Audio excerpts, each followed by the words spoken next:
Francia fue una de las patrias donde se forjó el cuento clásico como género con personalidad y público propio. Dos clásicos nos acompañan en este programa y en el próximo.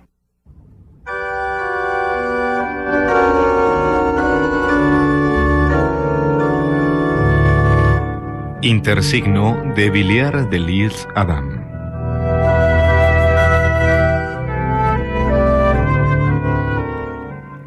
Una tarde de otoño en la que junto a personas con opinión tomábamos el té alrededor de un buen fuego, en casa de uno de nuestros amigos, el barón Javier de la V, pálido joven, a quien las largas fatigas militares soportadas en África, siendo joven aún, le habían vuelto de una debilidad de carácter y de un salvajismo de costumbres poco común, la conversación recayó sobre un tema de lo más sombrío. Se trataba de la naturaleza de esas coincidencias extraordinarias, asombrosas, misteriosas, que suceden en la existencia de algunas personas. «He aquí una historia», nos dijo, «que no acompañaré con ningún comentario. Es verídica, quizás les parezca impresionante». Encendimos unos cigarrillos y escuchamos el siguiente relato.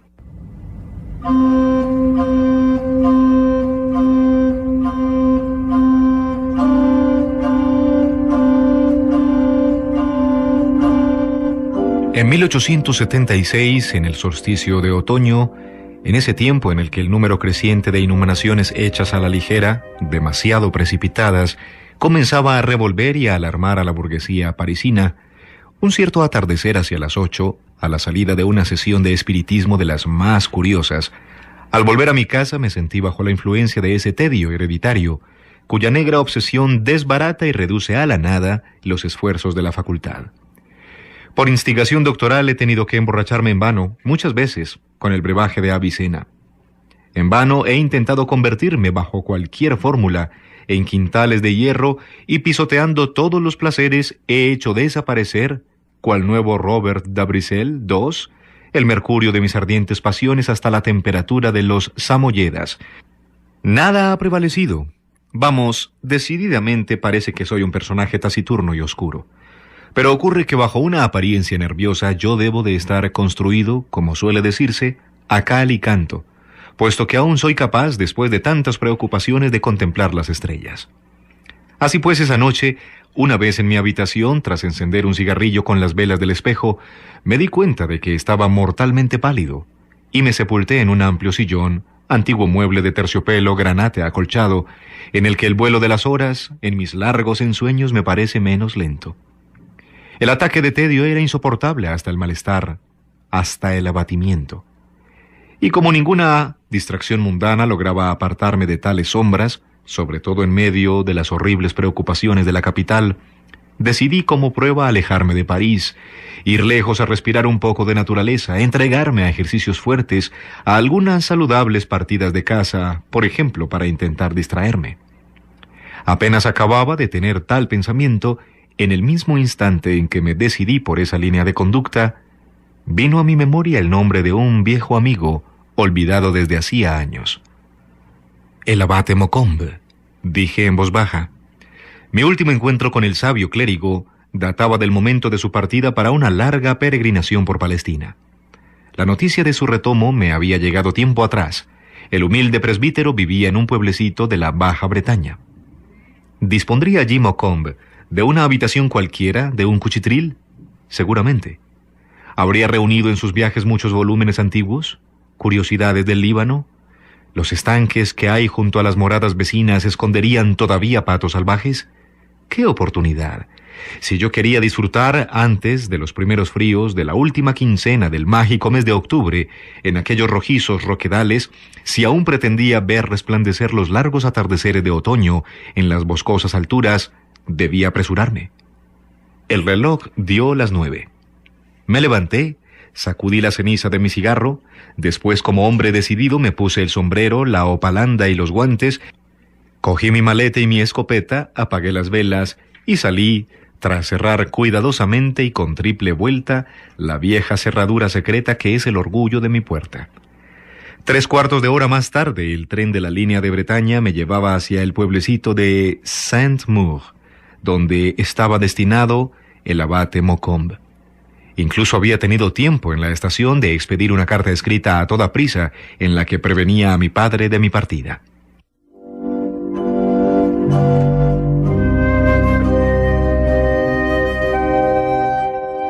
A la mañana siguiente estaba en R, desde donde solo había unas 2 leguas hasta Saint-Maur. Deseoso de pasar una buena noche para poder utilizar mi escopeta desde el alba del día siguiente, y ya que toda siesta me parece capaz de atropellar la perfección de mi sueño nocturno, y para mantenerme despierto a pesar de mi fatiga, consagré mi jornada a visitar a varios antiguos compañeros de estudios. Hacia las 5 de la tarde, una vez cumplidos tales deberes, hice ensillar mi caballo en el Soleil d'Or, donde había permanecido, y con las luces del crepúsculo me encontré ante una aldea. Mientras caminaba, había recordado al clérigo en cuya casa tenía la intención de detenerme durante algunos días. El lapso de tiempo que había transcurrido desde nuestra última entrevista, las excursiones, los acontecimientos ocurridos entre tanto y su aislamiento debían de haber modificado su carácter y su persona. Lo encontraría encanecido. Pero conocía la fortificante conversación del doctor rector y me confortaba pensar en las veladas que pasaríamos juntos. El abad de Maucombe no cesaba de repetirme en voz baja: «Excelente idea».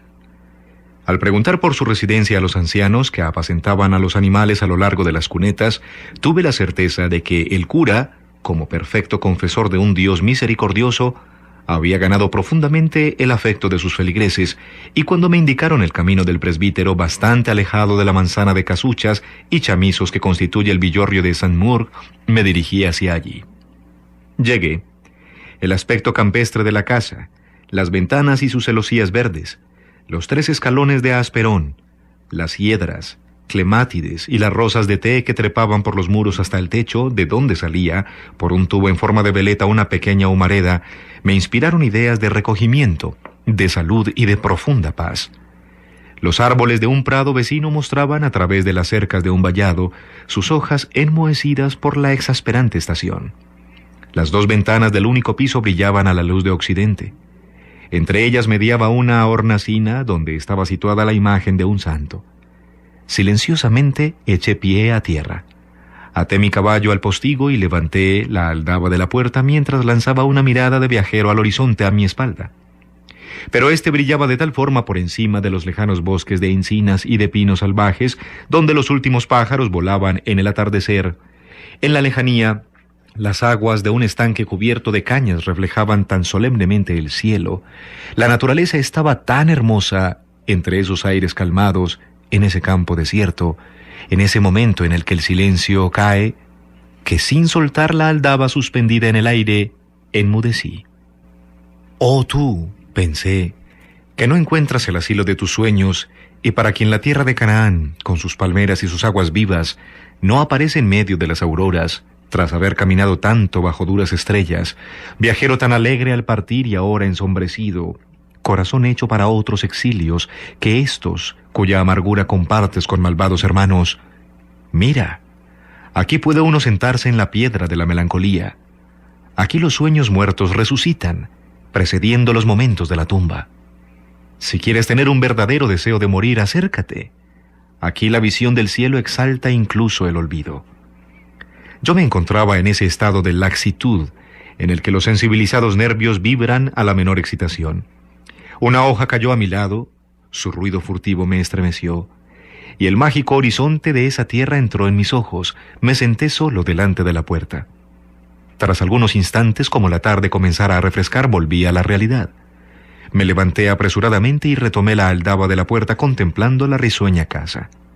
Pero apenas la observé de nuevo distraídamente, me vi forzado a detenerme, preguntándome esta vez si no sería presa de alguna alucinación. ¿Era esta la casa que yo acababa de ver? ¿Qué antigüedad denunciaban ahora sus largas grietas entre las pálidas hojas? El edificio tenía un aire extraño. Los ladrillos iluminados por los agónicos rayos del atardecer ardían con una intensa luz. El hospitalario portal me invitaba con sus 3 escalones, pero al concentrar mi atención en las grises baldosas, vi que acababan de ser pulidas, que aún quedaban señales de letras grabadas, y vi también que provenían del cementerio vecino, cuyas negras cruces se me aparecían ahora al otro lado, a 100 de pasos. Y la casa me pareció tan cambiada que me producía escalofríos, y los ecos del lúgubre golpe de aldaba que dejé caer en mi aprensión resonaron en el interior de la morada como la vibración de un toque de difuntos. Este tipo de visiones, que son más morales que físicas, se borran con facilidad. Sí, yo era víctima, sin dudarlo un segundo, de ese abatimiento intelectual que antes indiqué. Estaba tan ansioso por ver un rostro que con su humanidad me ayudase a disipar ese recuerdo que empujé el picaporte sin esperar más. Entré. La puerta movida por un resorte se cerró sola a mis espaldas. Me encontré en un largo corredor en cuyo extremo Nanon, el ama de llaves vieja y alegre, bajaba las escaleras con una vela en la mano. «Señor Javier», exclamó ella muy risueña al reconocerme. «Buenas noches, mi Nanon», le respondí entregándole a toda prisa mi maleta y mi escopeta. Había olvidado mi opalanda en la habitación del Soleil d'Or. Subí, 1 minuto después abracé a mi viejo amigo. La afectuosa emoción de las primeras palabras y el sentimiento de melancolía por el pasado nos oprimieron, al abate y a mí durante algunos momentos. Nanon vino a traernos la lámpara y a anunciarnos la cena. «Mi querido Maucombe», dije mientras le cogía el brazo para bajar, «la amistad intelectual es una cosa para toda la vida y veo que compartimos tal sentimiento». «Es propio de espíritus cristianos que tienen una similitud divina muy cercana», me respondió. «Sí, el mundo tiene creencias menos razonables por las cuales algunos partidarios sacrifican su vida, su felicidad, su deber. Son fanáticos», acabó sonriendo. «Escojamos como fe la más útil, puesto que somos libres y nos convertimos en nuestra creencia». «El hecho es», le respondí yo, «que ya es muy misterioso que 2 y 2 sumen 4. Pasamos al comedor. Durante la cena el abate, tras haberme reprochado dulcemente el olvido al que lo había relegado durante tanto tiempo, me puso al corriente de las costumbres del pueblecito. Me habló de la región y me contó 2 o 3 anécdotas referidas a sus hacendados vecinos. Me narró sus proezas personales en la caza y sus triunfos en la pesca. Por decirlo todo, fue de una afabilidad y de una vivacidad encantadoras. Nanon, diligente servidora, se apresuraba, se multiplicaba a nuestro alrededor y su ancha cofia adquiría movimiento en sus alas. Como liase un cigarrillo mientras tomábamos el café, Maucombe, que era un antiguo oficial de dragones, me imitó. Al sorprendernos en silencio de las primeras bocanadas en nuestros pensamientos, me puse a observar atentamente a mi anfitrión. Este sacerdote era un hombre de 45 años, más o menos, y de gran altura. Largos cabellos grises rodeaban en sus enrollados rizos su delgado y fuerte rostro. Sus ojos brillaban con mística inteligencia. Sus rasgos eran regulares y austeros. Su esbelto cuerpo resistía el paso de los años, sabía llevar la larga sotana. Sus palabras, llenas de ciencia y de dulzura, estaban sostenidas por una voz bien timbrada que provenía de unos excelentes pulmones. En fin, me parecía que poseía una salud vigorosa. Los años lo habían alterado muy poco. Me hizo pasar a su pequeño salón biblioteca. La falta de sueño causada por un viaje predispone al escalofrío. La noche era de un frío glacial, mensajero del invierno. Así que sentí cierto alivio cuando una brazada de sarmientos ardió entre 2 o 3 leños ante mis rodillas. Con los pies en los morrillos y acodados en nuestros sillones de cuero bruñido, hablamos, naturalmente, de Dios. Yo estaba cansado, escuchaba sin responder. «Para concluir», me dijo Maucombe levantándose, «nosotros estamos aquí para testimoniar con nuestras obras, nuestras ideas, nuestras palabras y nuestra lucha contra la naturaleza, para testimoniar si damos la talla». Y terminó con una cita de Joseph de Maistre: «Entre el hombre y Dios solo hay orgullo». A pesar de ello, le dije, ¿acaso no tenemos nosotros el honor de existir, nosotros, los niños mimados de la naturaleza, en un siglo ilustrado? «Prefiramos la luz de los siglos», me respondió. Habíamos llegado al rellano con las velas en las manos. Un largo pasillo paralelo al de abajo separaba mi habitación de la de mi anfitrión. Insistió en instalarme él mismo. Entramos, miró si faltaba algo y cuando se acercó a mí para estrecharme la mano y darme las buenas noches, un vivo reflejo de mi vela cayó en su rostro. Esta vez me estremecí. ¿Era un agonizante quien estaba de pie allí cerca del lecho? El rostro que estaba delante de mí no podía ser el rostro de la cena.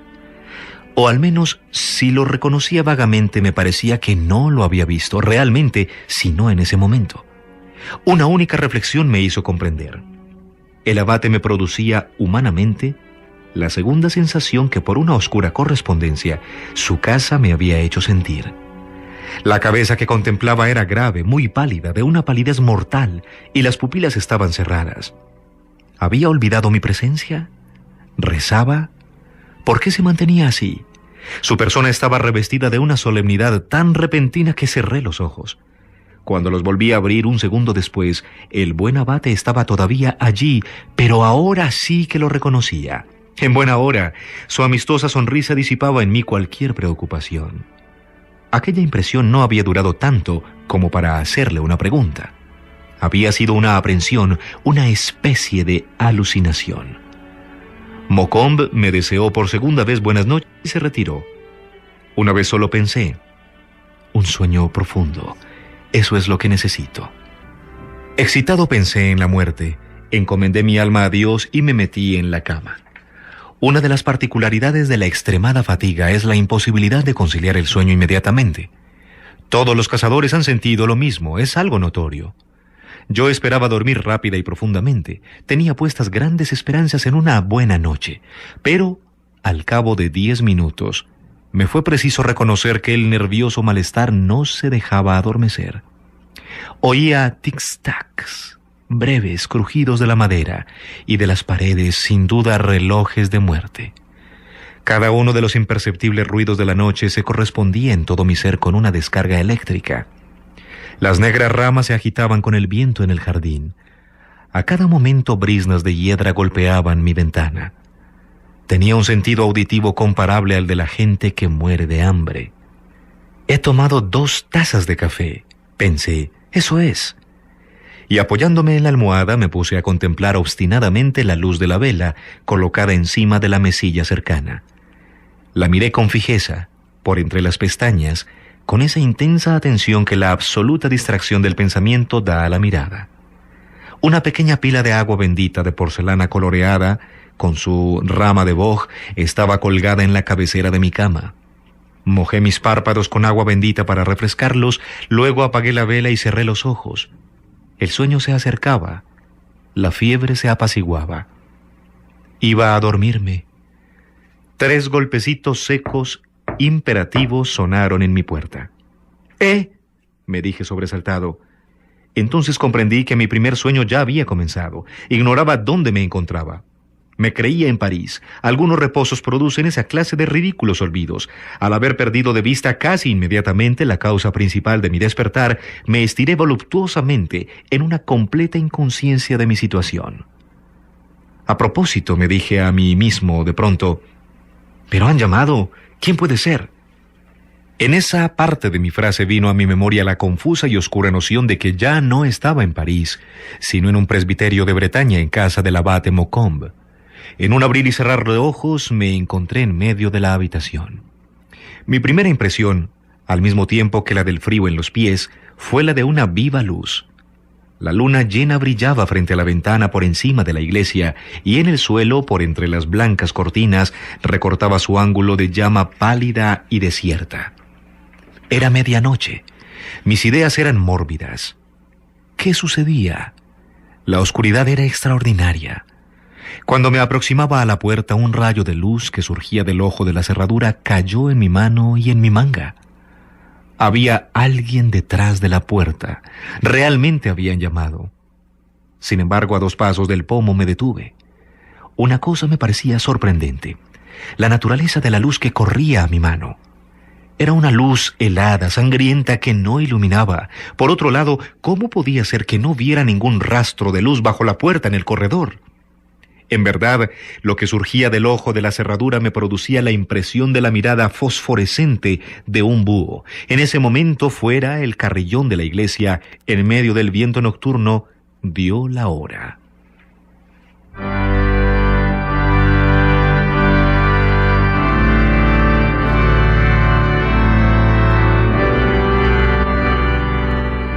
«¿Quién está ahí?», pregunté.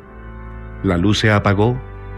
Iba a acercarme, pero la puerta se abrió totalmente lenta y silenciosamente. Ante mí en el pasillo estaba de pie una figura alta y negra, un cura con el sombrero en la cabeza. La luna lo iluminaba por completo a excepción del rostro, solo veía el fuego de sus pupilas que me observaban con una solemne fijeza.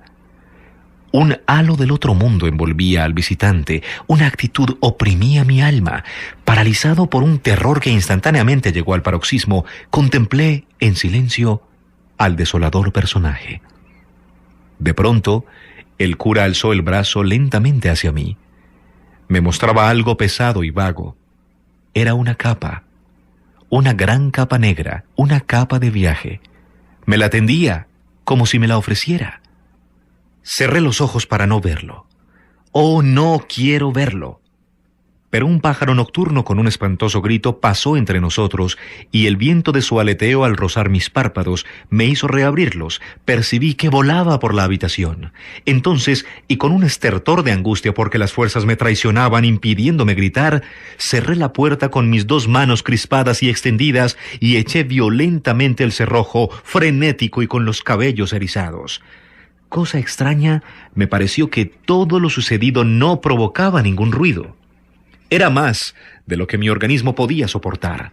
Me desperté. Estaba sentado en la cama con los brazos estirados hacia adelante. Estaba helado, con la frente empapada de sudor. Mi corazón golpeaba las paredes de mi pecho con grandes y sombríos latidos. Ah, me dije, ¡qué sueño más espantoso! Sin embargo, mi insuperable ansiedad persistía. Necesité más de 1 minuto antes de atreverme a mover el brazo para coger las cerillas. Temía sentir que una mano tomase la mía en la oscuridad y me la estrechase amigablemente. Tuve un sobresalto al oír el chasquido de las cerillas en el hierro del candelabro. Encendí la vela. Al punto me sentí mucho mejor. La luz, vibración divina, transforma los fúnebres entornos y nos consuela de los terrores. Decidí beber un vaso de agua fría para reponerme del todo y salí del lecho. Al pasar delante de la ventana noté una cosa. La luna era exactamente igual a la de mi sueño, aunque no la hubiera visto antes de meterme en la cama, y al ir con la vela en la mano a examinar la cerradura de la puerta, constaté que una vuelta de llave había sido dada desde dentro, cosa que yo no había hecho antes de dormirme. Ante tales descubrimientos miré a mi alrededor. Comencé a pensar que el asunto tenía un carácter bastante insólito. Me volví a acostar, me recosté e intenté razonar, probándome a mí mismo que todo era un ataque de sonambulismo muy lúcido, pero esto me tranquilizaba cada vez menos. Sin embargo, el cansancio se apoderó de mí como una ola, acuñó mis negros pensamientos y me durmió repentinamente en mi angustia.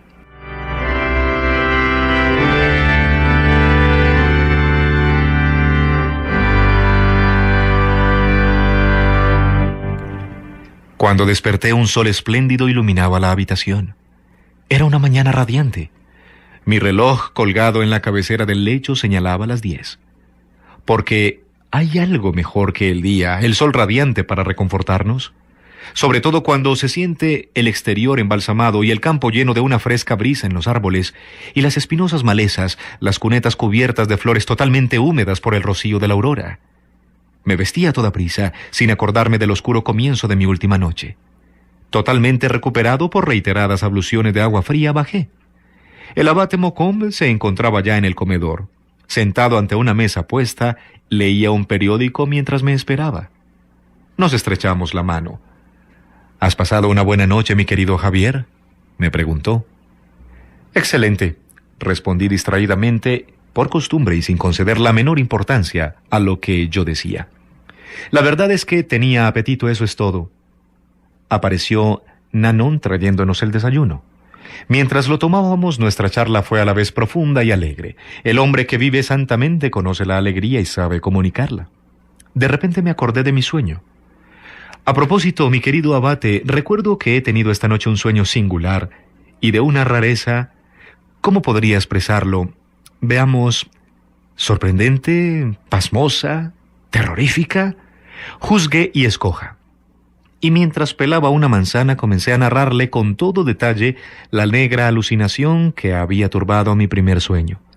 En el momento en que había llegado al gesto del sacerdote al ofrecerme la capa, y antes de que hubiera iniciado esa frase, se abrió la puerta del comedor. Nanon, con esa familiaridad propia del ama de llaves de un cura, entró como un rayo de sol en nuestra conversación e, interrumpiéndome, me entregó un papel. «Aquí tiene una carta urgente que un campesino acaba de traer hace un instante para el señor», dijo.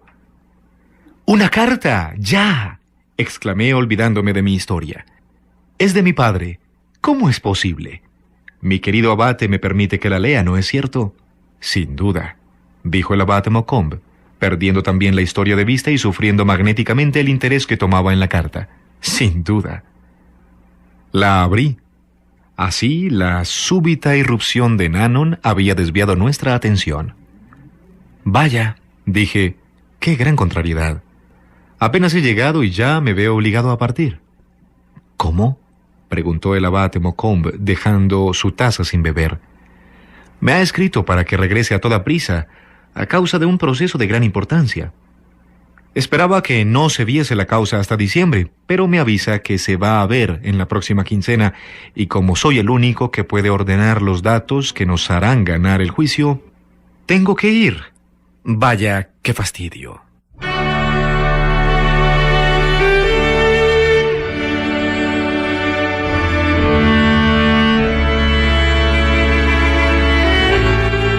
Hoy en Literatura para Oír les hemos presentado un cuento clásico francés, Intersigno, del escritor Villiers de L'Isle Adam.